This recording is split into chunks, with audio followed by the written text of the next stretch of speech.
안녕하세요.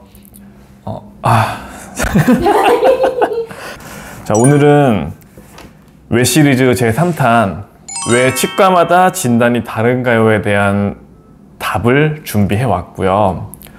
이 왜 치과마다 진단이 다른가요에 대한 답을 드리기 전에 그 진단이 다른 예시들을 먼저 좀 설명드리려고 해요.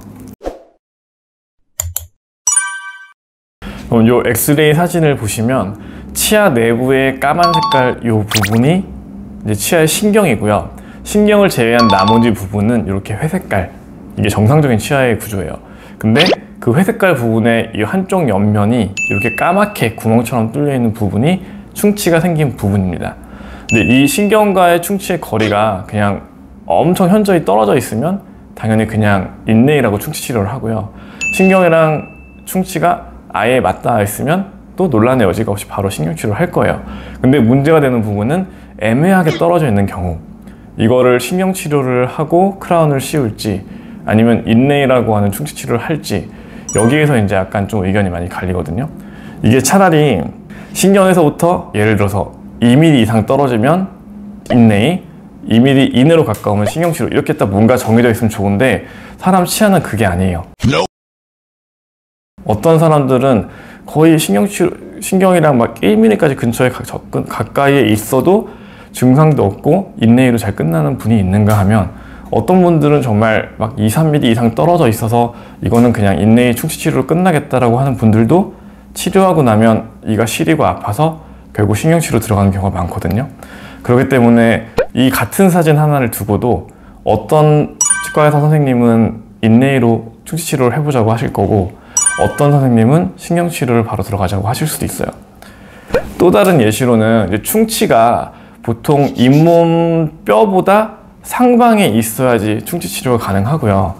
잇몸 뼈보다 밑에 쪽이 충치가 생기면 그 뿌리 쪽이 썩은 거기 때문에 발치를 해야 돼요. 근데 보통 이게 어떤 경우냐면 사랑니 때문에 그 앞에 있는 어금니가 썩은 경우에 그 보통은 그 잇몸뼈의 경계 부분이 썩은 경우가 많아요. 이런 경우에도 이제 치과 의사 선생님마다 어떤 원장님들은 발치를 하자고 하실 거고, 어떤 원장님들은 그래도 신경치료하고 한번 치아를 살려보자고 하실 거예요. 그리고 또 한 가지 경우는 치아의 뿌리 끝에 염증이 생긴 경우가 있어요. 신경치료를 받으신 치아들 중에 이제 세월이 흐르고 나서 뿌리 쪽에 염증이 잡힌 치아들이 있어요.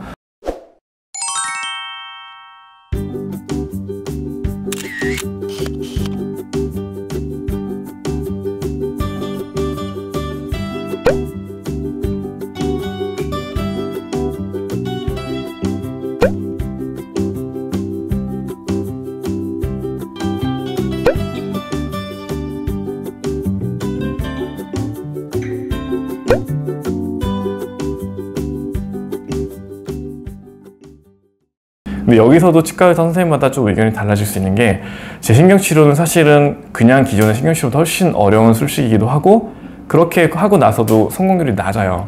그렇기 때문에 애초에 발치를 하자고 말씀하시는 선생님도 계실 거고, 그래도 치아를 살려보겠다고 하면은 힘들더라도 재신경치료를 하자고 하시는 선생님도 계실 거예요.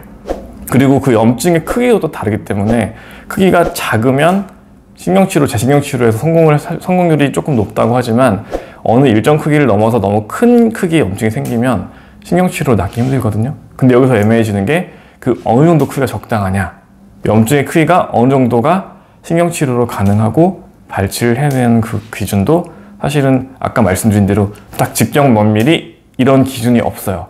그렇기 때문에 같은 염증 있는 치아를 두고도 치과 의사마다 그 진단이 달라지는 거예요. 어떤 원장님들은 재신경치료를 하자고 하실 거고, 어떤 원장님들은 발치를 해야 된다고 말씀을 하실 거예요. 자, 그러면 이런 진단의 차이가 왜 생기는지 그 이유에 대해서 설명을 드리면,